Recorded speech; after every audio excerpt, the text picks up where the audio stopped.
Welcome friends. મેં તમને homework આપ્યું હતું, તમે પ્રયત્ન કર્યો હશે ખાસ આના માટે, મને ખબર છે, એટલે જ મેં તમને કીધું હતું. તો તમે પણ રાહ જોતા હશો કે આપણો જવાબ સાચો કે ખોટો, તો જોઈ લઈએ. ડુ યુ નો અબાઉટ શું હતું અહીંયા?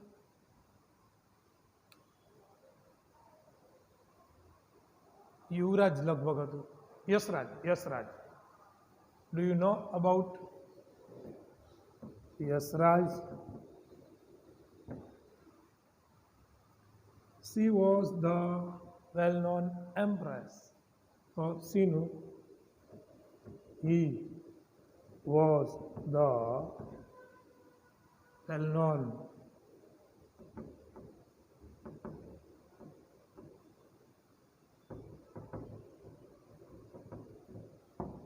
emperor, એટલે કે સમ્રાટ થાય.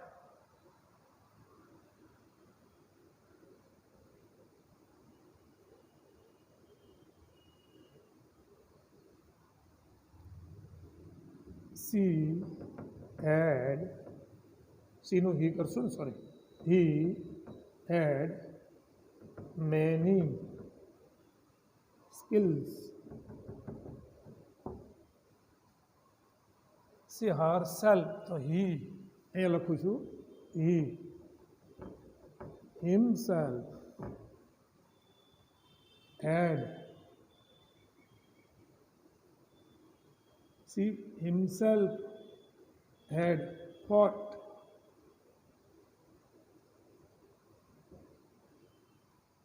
many battles.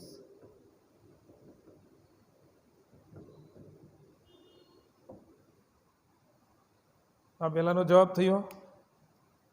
હવે બીજાનો જવાબ. Okay,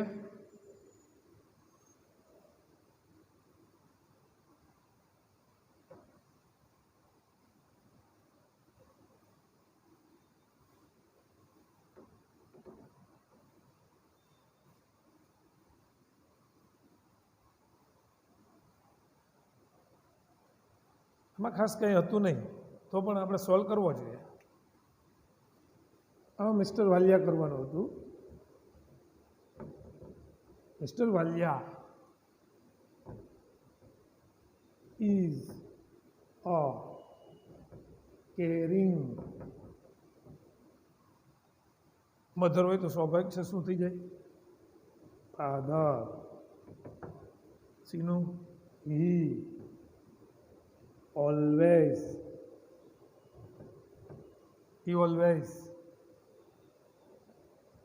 works for his children without taking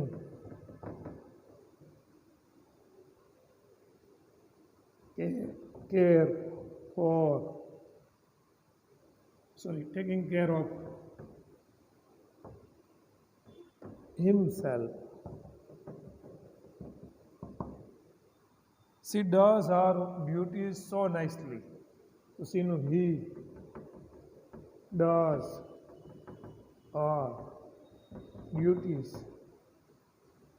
so nicely. Does her duties so nicely. હા, એક ભૂલ. he હોય તો અહીં આપણે his duty કરવું પડે ને. she is loved by all in her family. So he is loved by all in his family.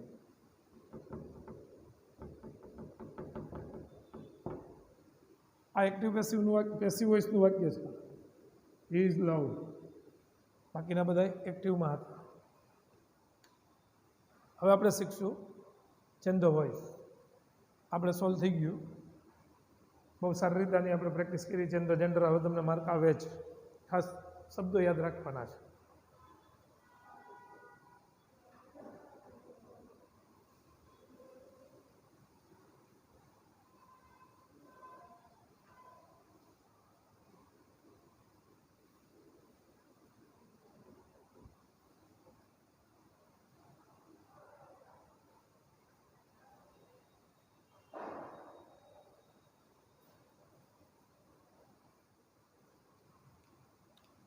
મિત્રો આમ તો ત્રીજા ધોરણથી ભણાવવાની શરૂઆત કરી, 12મા ધોરણ સુધી ભણાવું છું. શરૂઆત ત્રીજા ધોરણથી કરી. એમાં સૌથી ઇંગ્લિશ ગ્રામરમાં જે ફેવરિટ ટોપિક્સ હોય ને મારા, એ જે મેન 2-3 મને બહુ ગમતા હોય ભણાવવા, એમાંનું એક ચેન્જ ધ વોઇસ છે. તો ચાલો આપણે એને માણીએ. તમારા માટે બહુ અગત્યનો, ખૂબ જ ઉપયોગી, જ્યાં સુધી તમારા જીવનમાં અંગ્રેજીનો ટચ રહેશે ને, એટલે કે તમે ઘરડા થશો, 100 વર્ષના થશો, 150 વર્ષના થશો, અને અંગ્રેજીનો ટચ રહેશે ને, તમને મન દેખાતું હશે અંગ્રેજી, ત્યાં પણ તમારે ચેન્જ ધ વોઇસના વાક્યો એટલે કે પેસિવ વોઇસના વાક્યોનો સામનો કરવાનો હશે. અંગ્રેજીનો કોઈ પણ ફકરો લ્યો, કોઈ પણ લેખ લ્યો, કોઈ પણ આર્ટિકલ, ઇંગ્લિશમાં આર્ટિકલ કહેવાય તો ન્યૂઝપેપર લ્યો, ક્યાંક ને ક્યાંક, અથવા કોઈ પણ નવલકથા, નોવેલ આપણે વાંચતા હોય તો એમાં પણ પેસિવ વોઇસના વાક્યો જોવા મળે. ઇવન આપણી ટેક્સ્ટબુકમાં અઢળક પેસિવ વોઇસના વાક્યો આવતા હોય છે. આપણે હમણાં પેરેગ્રાફ જ એમને નેચરલી રેન્ડમલી આપણે તો આમાં સિલેક્ટ કરતા હોય ને બુકમાંથી, તો એમાં એક પેસિવ વોઇસનું વાક્ય આવ્યું. અગાઉ પણ આવ્યા હતા, પણ ત્યારે મેં ઉલ્લેખ નહોતો કર્યો. પહેલાં તો એનું નામ શું છે એ જુઓ. Active voice, passive voice. શા માટે આવા નામ પડ્યા છે? કે એક્ટિવ વોઇસ એટલે શું? કર્તરી પ્રયોગ. પેસિવ વોઇસ એટલે કર્મણી પ્રયોગ. કર્તરી પ્રયોગ અને કર્મણી પ્રયોગ. આવા ગુજરાતી નામ છે. તમારે આવતું હોય ગુજરાતી વ્યાકરણ, પણ અંગ્રેજી જેને નામ પડ્યું હોય એક્ટિવ વોઇસ અને પેસિવ વોઇસ, એને એ ખબર ના પડતી હોય કે કર્તરી કર્મણી, એને ગુજરાતીને કન્સિડર જ ના કર્યું હોય. આપણી લેંગ્વેજ તો પ્રાદેશિક ભાષા છે. જેને એક્ટિવ વોઇસ પેસિવ વોઇસનું ગ્રામર બનાવ્યું હોય એને કર્તરી કર્મણી એવું કંઈ નથી વિચાર્યું. તો એના સેન્સથી શું મિનિંગ થાય એ આપણે જોઈએ. એક્ટિવ એટલે સક્રિય થાય. શું થાય? સક્રિય. અને પેસિવ એટલે નિષ્ક્રિય થાય. તો સક્રિય અને નિષ્ક્રિય એટલે શું એ હું તમને સમજાવું છું, જેમાં તમારું કર્તરી અને કર્મણી પ્રયોગ પણ આવી જશે. આઈ bought a book. I bought a book. પેલા હું આ સમજાવી દઉં, કર્તરી પ્રયોગ અને કર્મણી પ્રયોગ એટલે શું. આનું તમે પેસિવ કરો ને, આ એક્ટિવ છે, અને આનું તમે પેસિવ કરો ને, એટલે a book was bought by me. આવું થાય. ધ્યાન આપજો બરાબર. શું કામ? ગુજરાતીમાં કર્તરી અને કર્મણી એવું એનો મિનિંગ થાય છે. કર્તરી પ્રયોગ એટલે જેમાં કર્તા મહત્વનો હોય. આ વાક્યનો કર્તા કોણ છે? આઈ. કેમ ખબર પડે? તો કે બોટ એટલે ખરીદ્યું, અહીં બુક છે એટલે ખરીદી. મેં એક ચોપડી ખરીદી, મેં એક પુસ્તક ખરીદ્યું. તો ખરીદવાની ક્રિયા આ કર્તા પોતે જ કરે છે, તો આને કર્તરી પ્રયોગ કહેવાય. બીજી રીતે કહીએ તો જેમાં કર્તા મહત્વનો હોય, ઓર એક રીતે કહીએ તો જેમાં કર્તાની વાત હોય. આ વાક્ય બોલો ને એટલે એમ થાય મેં એક પુસ્તક ખરીદ્યું. મેં શું કર્યું ને એ હું કહું છું. ક્રિયા કરવાવાળો કોણ છે? ખરીદવાની ક્રિયા કોણે કરી? મેં કરી. અને મેં શું કર્યું? મેં એક પુસ્તક ખરીદ્યું. તો મારી વાત કરું છું, પુસ્તકની નહીં. ત્યારે કર્મણી પ્રયોગમાં કર્મ મહત્વનું હોય. આ વાક્યનું કર્મ શું હતું? બુક. તો બુક આગળ આવી ગયું. A book was bought by me. તો આનું ગુજરાતી કરો ને તો એક પુસ્તક મારા દ્વારા ખરીદાયું. તો તમે પુસ્તકની વાત કરો છો કે પુસ્તક મારા દ્વારા ખરીદાયું. પુસ્તક કોણે ખરીદ્યું ને એ તમે કહો છો, પુસ્તકની વાત કરતા હોય એવું લાગે છે. આમાં મેં એક પુસ્તક ખરીદ્યું, આમાં પુસ્તક મારા દ્વારા ખરીદાયું, આમાં પુસ્તકની વાત છે, જ્યારે આમાં આઈની વાત છે. એટલે કે આમાં આઈની વાત છે, આમાં બુકની વાત છે. જો બુક મહત્વનું હોય એટલે કે કર્મ મહત્વનું. આ વાક્યમાં કર્મ આ છે. કર્મ હું કામ છે એ હમણાં કહું છું, કારણ કે એ તો આપણે શીખવાનું છે. પણ બેઝિક નામ કેના ઉપરથી પીડાય હું તમને કહું. આ કર્તા છે, આ શું છે? કર્તા છે, અને આ કર્મ છે. તો આમાં કર્તા આગળ છે, એટલે કે કર્તા શું કરે છે ને, કર્તાએ શું કર્યું ને એ કહેવામાં આવ્યું છે. જ્યારે આમાં બુક આગળ છે, એટલે કે બુક કોના દ્વારા ખરીદાય ને એ કહેવામાં આવ્યું છે. એટલે કર્મને ક્યાં લઈ લેવામાં આવ્યું છે? આગળ. એટલે કે કર્મ મહત્વનું છે, એટલે એને કર્મણી પ્રયોગ કહેવાય, આને કર્તરી પ્રયોગ કહેવાય. હવે એક્ટિવ અને પેસિવમાં સમજાવું. એક્ટિવ વોઇસ, પેસિવ વોઇસ બહુ ઇન્ટરેસ્ટિંગ છે. આ વાત તમને કોઈ સમજાવશે નહીં. શું કામ ઇંગ્લિશમાં એક્ટિવ વોઇસ અને પેસિવ વોઇસ નામ પડ્યું? આ વાક્યનો કર્તા કોણ છે? આઈ. અને આ ક્રિયાપદ છે વોઝ, બોટ. એના કર્તા સ્થાને શું છે? બુક છે. ચાલો મને જવાબ આપજો. આ વાક્યમાં કર્તા સ્થાને આઈ છે, એ આ ક્રિયા કરે છે? હા કે ના? હા, ક્રિયા કરે છે. એનો મતલબ કે એ સક્રિય છે. કર્તાને કન્સિડર કરવાનો બે વાક્યમાં. આમાં કરતા આ ક્રિયા કરે એટલે એ સક્રિય કહેવાય, એટલે એક્ટિવ વોઇસ. આમાં વોઝ બોટ ખરીદવામાં આવી તો ખરીદવાની ક્રિયા. કરતા કોણ છે અહીંયા ભલે લખ્યું કર્મ, પણ ખરેખર પેસિવ વોઇસ. એ તો આ કર્મ અહીંયા લેવા એટલે આપણે કર્મ કહીએ છીએ, પણ ખરેખર આ વાક્યનો કરતા ક્રિયાપદની આગળ હંમેશા શું હોય? કરતા હોય. તો પેસિવ વોઇસમાં કરતા સ્થાને શું છે? બુક. તો આ ક્રિયા કરતા સ્થાને આવેલું નામ બુક કરે છે. ખરીદવાની ક્રિયા બુક કરે? હા કે ના? ના, કારણ કે આપણે બુકને ખરીદીએ, બુક થોડીક કંઈ કોઈને ખરીદે. તો ખરીદવાની ક્રિયા બુક ન કરે એટલે પેસિવ વોઇસ. બીજી રીતે કહીએ તો આ ક્રિયા આ કર્તા સ્થાને આવેલું નામ કરતું નથી, એટલે કે કર્તા નિષ્ક્રિય છે, એટલે પેસિવ વોઇસ. નિષ્ક્રિય એટલે પેસિવ, પેસિવ એટલે નિષ્ક્રિય. મેં લખ્યું છે બ્લુ કલરથી. આના પરથી નામ પડ્યા છે. હવે આગળ વધીએ સ્ટેપ બાય સ્ટેપ. એટલે ઇન્ટ્રોડક્શન હું તમને આખું કરાવતો જઈશ. નામ કેના પરથી પડ્યું,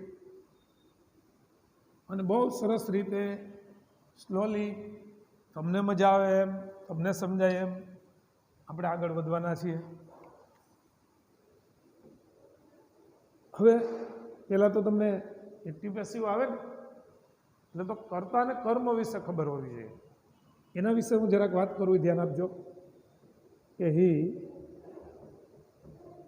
place cricket.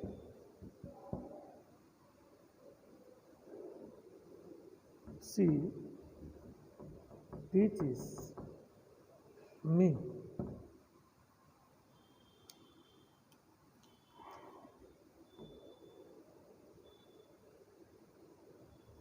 My grandfather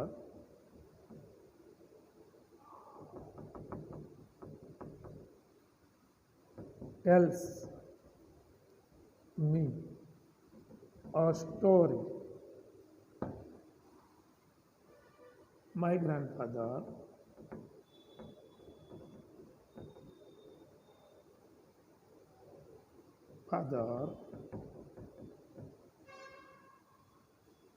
tells a story to me.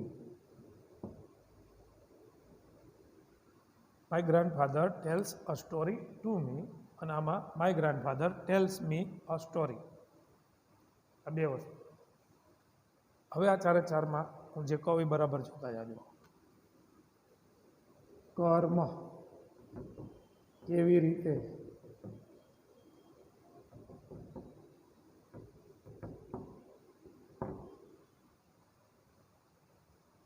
કર્મ કેમ ગોતવું? આ ક્રિયાપદ છે, આ ક્રિયાપદ છે. ક્રિયાપદને શું અથવા કોને પ્રશ્ન પૂછવાનો, એટલે કે વોટ અથવા હુમ પૂછવાનું.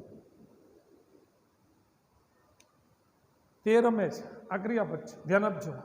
તે રમે છે, આ રમવાની ક્રિયા કરે છે. તો અહીંયા પ્રશ્ન પૂછો, શું રમે છે, કોને રમે છે, તમને કંઈક જવાબ મળશે. ચાલો આપણે પૂછીએ, શું રમે છે? જવાબ મળ્યો ક્રિકેટ. આ કર્મ છે. ક્રિયાપદને શું પ્રશ્ન પૂછવાથી આપણને કર્મ મળ્યું? શું રમે છે? ક્રિકેટ રમે છે. સી ટીચીસ મી, તેણી મને શીખવે છે. ટીચરની વાત હોય તો સી વાપરશું, લેડી ટીચર. તો સી ટીચીસ મી, તેણી મને શીખવે છે. શું શીખવે છે? નથી જવાબ મળતો. પૂછો, કોને શીખવે છે? મને. આ કર્મ છે. એક પ્રશ્ન કયો પૂછ્યો આપણે? કોને. આમાં ક્રિયાપદ ટેલ્સ છે. શું છે? ટેલ્સ. મારા દાદા મને વાર્તા કહે છે. પ્રશ્ન પૂછીએ પહેલો, શું કહે છે? વાર્તા. કર્મ છે.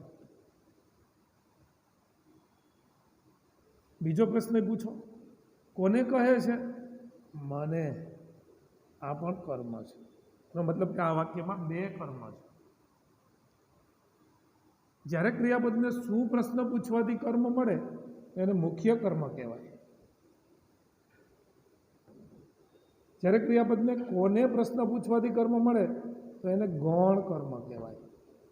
અને જ્યારે ક્રિયાપદને શું અને કોને આ બે પ્રશ્નો પૂછીએ, શું પૂછવાથી આ સ્ટોરી મળે અને કોને પૂછવાથી મી મળે, બંને મળે, ત્યારે એમાં બે કર્મ હોય છે.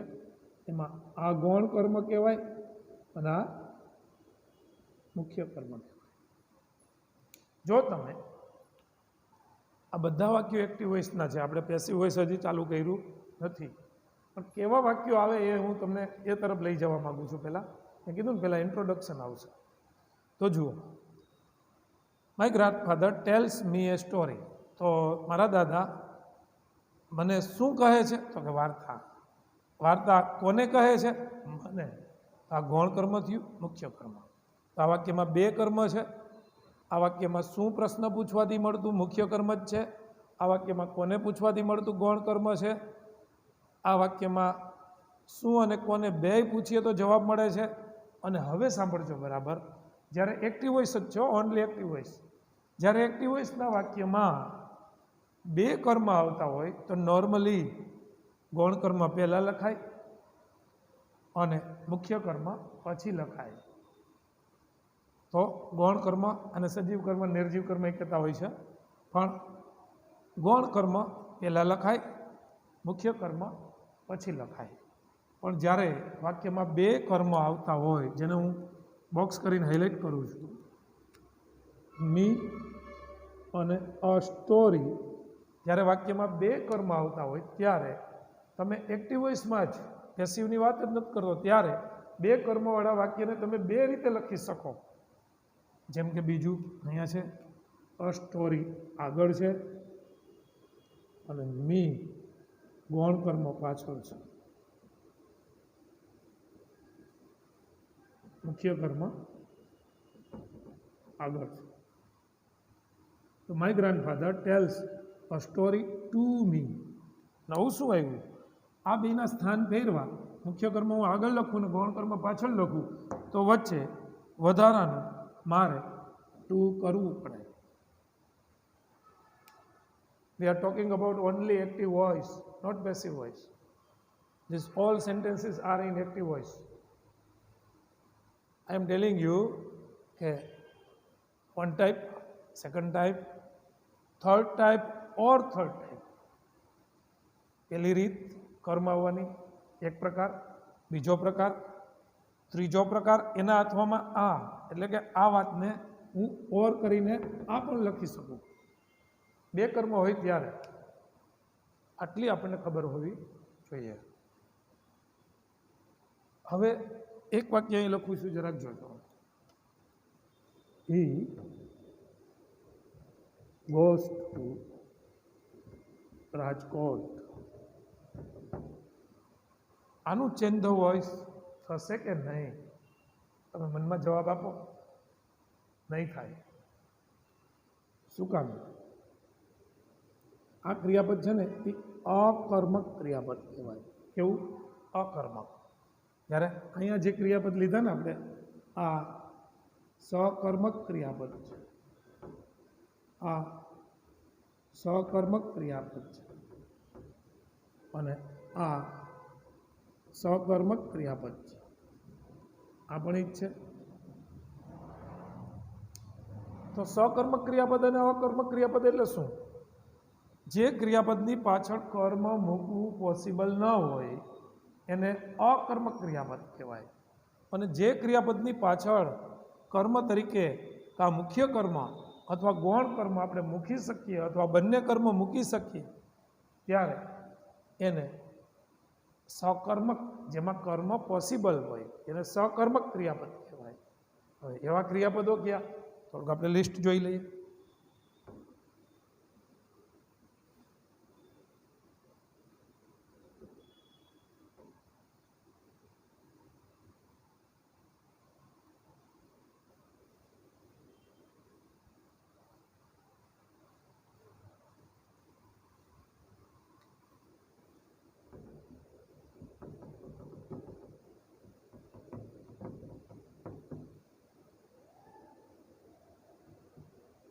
सकर्मक क्रियापदों और अकर्मक क्रियापदों play, give, take, read, watch, see घणा बधा अपने एक्जाम्पल में आववाना छे बधा क्रियापदों। Run, cry, smile, laugh, walk, sleep आ बधा राखो ने आटला साम सामे आपणे सरखा जेवो राखीए। आ बधाना कर्म पॉसिबल है। आनुं वाक्य बनावुं तो हूँ कर्म मूकी सकूँ। वी प्ले फूटबॉल तो फूटबॉल में मूक्युं कर्म। ही गेव अ पेन तो पेन कर्म मूक्युं। आई टेक टी, टी कर्म मूक्युं। रीड, सी रीड बहु भूतकाळनुं वाक्य है એટલે एस નથી લગાડતો। वળી તમે એમ કહેતા ને કે સાહેબ એસ લગાડતા ભૂલી ગયા। सी रेड, आम तो रेड बोलाय, लखाय स्पेलिंग एक ज, रीड रेड रीड, स्पेलिंग 3 सरखो है, V1 V2 V3। She read a book, a book में कर्म मूक्युं। दे वॉच्ड टीवी तो टीवी कर्म मूक्युं। आई सो अ लायन कर्म मूक्युं अ लायन। हवे अहींया आવું करो ल्यो, ट्राय करो, नहीं थाय। ही रेन ते दौड़्યું, भूतकाळ छे, आ रेन। अहींया रन छे एनुं रेन कर्युं। ही रेन, शुं रेन, कोने रेन, नहीं मूकी सको तमे कर्म। तमे एम मूकी शकशो he ran an apple, he ran an a lion, कांई नहीं मूकी सको, कर्म ज नहीं मूकी सको एटले अकर्मक छे। तो तमने ए तो खबर ज छे, मैं कही दीधुं। शुं अथवा कोने आ प्रश्न तमे आने पूछो, आने पूछो, आ बने प्रश्न हो आपणे आनो पॉइंट बनावी लईए। एटले बेवा लीटा लीटा करवानी मारे।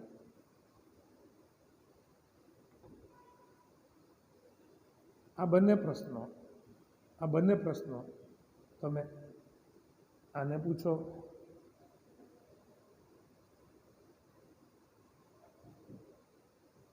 अहींया मेरो राखीए। आने पूछो, आने पूछो, आने पूछो, आने पूछो, आने पूछो, तमने जवाब मळशे।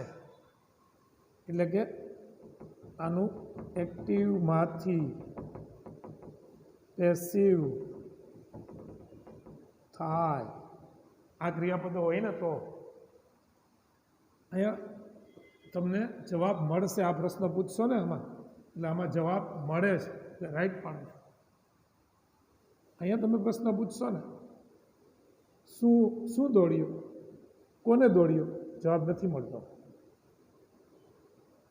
શું રડ્યો, કોને રડ્યો, ક્રાય એટલે રડવું, જવાબ નથી મળતો। સ્માઇલ, સ્મિત કરવું, શું સ્મિત કરવું, કોને સ્મિત કરવું, કોને સ્મિત ન કરવાનું હોય, કોના તરફ સ્માઇલ એટ હોય તો એ સકર્મક છે, એ ફ્રેશ છે સ્માઇલ એટ. જ્યારે ખાલી સ્માઇલ તો સ્મિત કરવું તો એમાં ન મળે. લાભ, હસવું. શું હસ્યો, કોને હસ્યો, કોના માટે, કોના પર હસ્યો એમ કરવું હોય તો લાભ હેઠ આવે. લાભ હેઠ એટલે ના પર હસવું.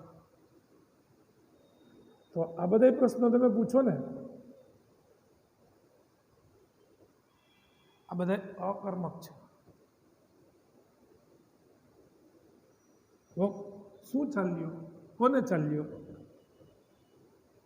શું ઊંઘ્યો, કોને ઊંઘ્યો, આ બધા એક્ટિવમાંથી પેસિવ ન થાય. એક્ટિવમાંથી પેસિવ ન થાય. મિત્રો ઘણાને આ ખબર જ નથી હોતી. આ બેઝિક વસ્તુ છે.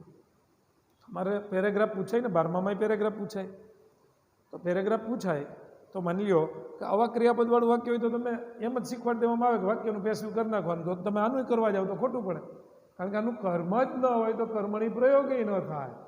શું કામે? કર્મને તો આપણે આગળ લઈ જવાનું હોય, તો આગળ તમે કર્મ હોય જ નહીં તો કોને લઈ જાઓ? તો પોસિબલ નથી.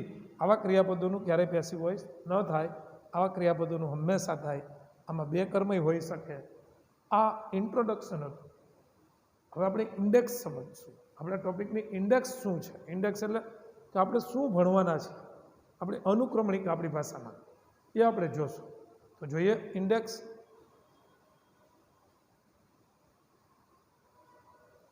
તો જોજો ઇન્ડેક્સમાં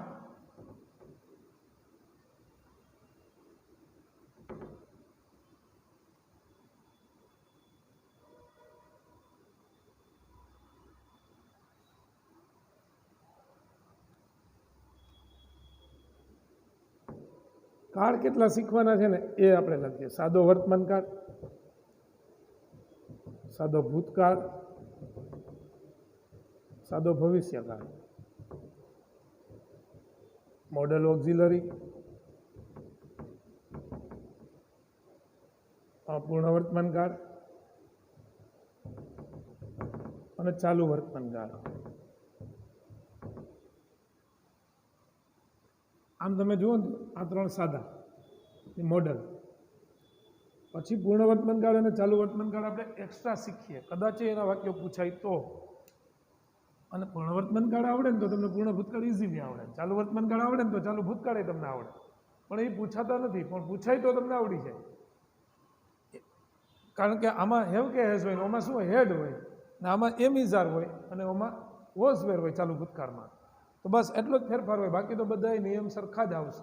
એટલે એ આપણે લખવાના નથી, નહીં તો આખી થિયરી આપણી ખોટી રીતે લાંબી થઈ જાય. આ બે કાળે વધારાના જ છે, પણ તોય હું આને હારે હારે લઈશ. 1, 2, 3, 4, 5 અને 6. હવે આ 6 કાળ, આ 6 કાળનું આપણે વિધાન વાક્ય,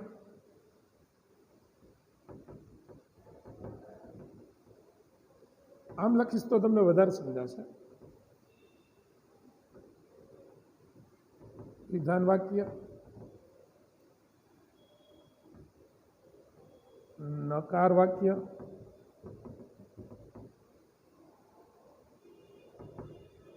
પ્રશ્નાર્થ વાક્ય,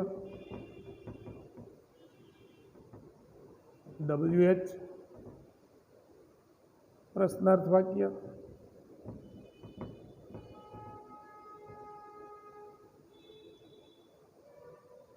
હુથી પેસિવ એટલે કે હુ પ્રશ્નાર્થ વાક્ય,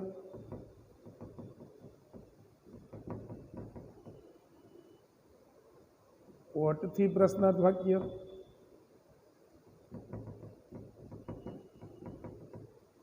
અને છેલ્લું હુમ પ્રશ્નાર્થ વાક્ય. આપણી ઇન્ડેક્સ. હવે હું તમને એનું એક એક્ઝામ્પલ આપું. C watches TV. કાળ નહીં જોવાનો, કાળ ગમે એ કાળનું વાક્ય લખીશ, પણ હું તમને વિધાન વાક્ય એટલે શું તો કે નોર્મલ વાક્ય એને વિધાન વાક્ય કહેવાય. સી ડઝ નોટ, આપણે કરતા બદલાવીએ, આખું નવું જ વાક્ય લખીએ. હી કાળે બદલાવીએ, ડીડ નોટ રાઇટ HW. પ્રશ્ન જ છે, ભવિષ્યકાળનું લઈએ. Will you help me. W એટલે W છે ને 4, વેર, વેન, વાય અને હાઉ. આ 4 W છે ને એની એક્ટિવ અને પેસિવ વોઇસની બેયની વાક્ય રચના સેમ આવે, એટલે 4 આમાં ભેગા શીખશું. એનું એક આપણે વાક્ય લખીએ. Where do you play, where do you play cricket.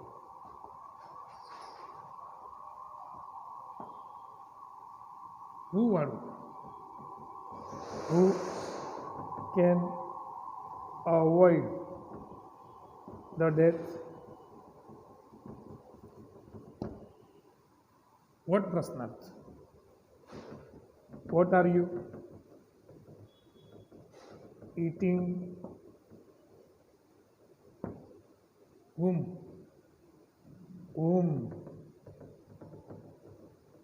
have you invited?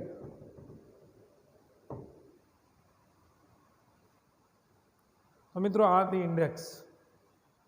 ખાસ મારે તમને સમજાવું છું કે આ 6 કાળ, સાદો વર્તમાન કાળ, સાદો ભૂતકાળ, સાદો ભવિષ્યકાળ, મોડેલ ઓક્ઝિલરી, પૂર્ણ વર્તમાન કાળ અને ચાલુ વર્તમાન કાળ, આ કાળના વિધાન વાક્યો, માની લો સાદો વર્તમાન કાળ હોય ને તેના વિધાન વાક્યો, નકાર વાક્યો, પ્રશ્નાર્થ વાક્યો WH વાળા, હુ વાળા, વોટ વાળા અને હુમ વાળા બધાય આવશે.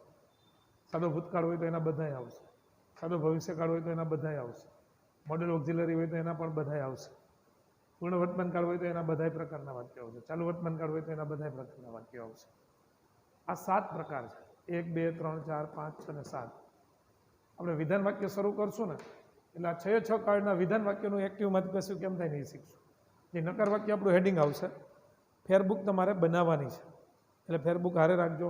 હું બોર્ડ વર્ક કરતો જાઉં, પોઝ કરીને તમારે લખતું જવાનું છે. તો ખાસ આવતા વખતે તમે બધું રેડી રહેજો. આવતા વખતે હું વિધાન વાક્યનું ટાઇટલ મારીશ અને પછી આ બધા કાળનું એક્ટિવ વોઇસની વાક્ય રચના અને પેસિવ વોઇસની વાક્ય રચના લખીશ. હવે એવી રીતે હું નેક્સ્ટ આના પછી નકાર વાક્ય, આ બધા કાળનું એક્ટિવ અને પેસિવ. નકાર કેવા હોય? અવા. પ્રશ્નાર્થ કેવા હોય? અવા. જેમ આગળ WH ના હોય. આવા 4 WH વાળા, એમાંનું એક મેં લીધું અહીંયા, આ હુ વાળું. કારણ કે આ ચારેયથી આ હુ વાળી વાક્ય રચના જુદી પડે, એટલે આપણે જુદું શીખવું પડશે. વોટવાળી વાક્ય રચના આ બધાયથી જુદી પડે, હુમવાળી પાછી આ બધાયથી જુદી પડે. તો આ રીતે આપણે બધા જ વાક્ય રચના, બધી જ વાક્ય રચના આપણે શીખશું. આ જ લેક્ચરમાં આપણે હવે શરૂ કરીએ છીએ એક્ટિવ વોઇસ, પેસિવ વોઇસ. તો ફેરબુક લઈ લેજો. મેં તમને આવતા લેક્ચરમાં કીધું, પણ હવે આપણે શરૂ જ કરવાનું છે. મને એમ કે વચ્ચે ઓલું બાકી છે, પણ એ તો મેં તમને પહેલાં કહી દીધું, અકર્મક ને સકર્મક. તો બી રેડી. નોટ લેવાની હોય તો પોઝ કરીને લઈ આવો. ફેરબુકમાં સીધું ઉતારતું જવાનું. હું કહું એટલું હારે હારે પાકું કરતું જવાનું, તો જ તમને આવડશે. જો તમે પાકું કરતા જશો ને તો જ વાક્ય રચના પાકી કરવી જ પડશે. અને ચેન્જ ધ વોઇસ તમને 11માં 12માં પણ મિત્રો કામ આવશે. એટલે ખાસ હું અહીંથી ભાર આપું, એની ઉપર તમે ભાર આપજો. તમને બહુ ઇઝી લાગશે, મજા આવશે અને બહુ ગમે એવો એક ટોપિક છે. Okay, bye, thank you.